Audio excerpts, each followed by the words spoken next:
શિનોર સમાચારમાં આપનું સ્વાગત છે। શિનોર તાલુકા મથક ખાતે જિલ્લા ભાજપા કોષાધ્યક્ષ અને ગ્રામ પંચાયત દ્વારા તિરંગા યાત્રાનો ભવ્ય કાર્યક્રમ યોજાયો, જેમાં એપીએમસીના ડિરેક્ટરો, જિલ્લા મહિલા મોરચા પ્રમુખ અને કાર્યકરો, હોમગાર્ડ જવાનો, પોલીસ સ્ટાફ, ગ્રામજનો સહિત શાળાના બાળકો હાથમાં તિરંગો લઈ તિરંગા યાત્રામાં જોડાયા હતા। આ યાત્રાએ સમગ્ર ગામમાં દેશભક્તિમય માહોલ જોવા મળ્યો હતો।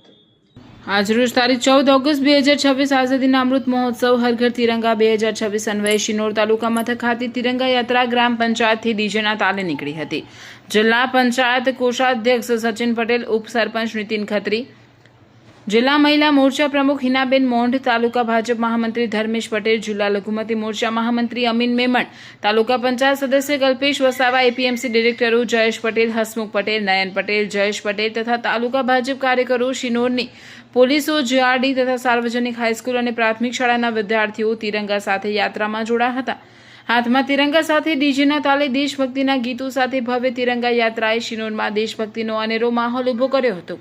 તિરંગા યાત્રાની ઉજવણીનો મુખ્ય હેતુ રાજ્યના લોકોમાં રાષ્ટ્રધ્વજ અને દેશ માટે ગર્વની ભાવના જાગે તે આ કાર્યક્રમનો રહ્યો હતો। તિરંગા યાત્રા બસ સ્ટેન્ડ, ગ્રામ પંચાયતથી મેઇન બજાર, અધિભાગ 4 ભાગ, નાની ભાગોળથી વંજારી વાસ થઈ પરત શિનોર બસ સ્ટેન્ડ, ગ્રામ પંચાયત પરત આવી હતી। સમગ્ર તિરંગા યાત્રા શિનોર નગરના મુખ્ય માર્ગ પર ફરતા ગામમાં દેશભક્તિમય માહોલ જોવા મળ્યો હતો।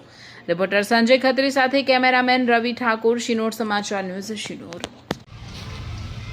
15મી ઓગસ્ટે સમગ્ર દેશ 80મો સ્વાતંત્ર્ય પર્વ ઉજવવાની તૈયારી કરી રહ્યું છે અને એના ભાગરૂપે હર ઘર તિરંગા યાત્રા સમગ્ર દેશમાં તારીખ 13 તારીખથી શરૂઆત થઈ છે। આપણા દેશના આદરણીય વડાપ્રધાન નરેન્દ્રભાઈ મોદી સાહેબ જ્યારથી વડાપ્રધાન થયા ત્યારથી એમને દેશને એક સૂત્રતાના બાંધવા માટે આ હર ઘર તિરંગા યાત્રાની શરૂઆત કરી હતી। હર ઘર તિરંગા યાત્રા મોદી સાહેબે જે આહવાન કર્યું એને દેશવાસીઓએ જન આંદોલન બનાવી અને આપણે જોઈએ ઘણા વર્ષોથી સમગ્ર દેશમાં તિરંગા યાત્રા ઉજવી રહી છે। તેના ભાગરૂપે શિનોર નગરમાં પણ તિરંગા યાત્રાની ભવ્ય ઉજવણી થઈ। એમાં મારી સાથે મારા ગામના ડેપ્યુટી સરપંચ, તાલુકા પંચાયતના સદસ્યો, ભાજપ સંગઠનના હોદ્દેદારો અને ગ્રામજનો અને તાલુકાના ભારતીય જનતા પાર્ટીના કાર્યકરો, શિક્ષકગણ અને વિદ્યાર્થીઓ ઉપસ્થિત રહ્યા।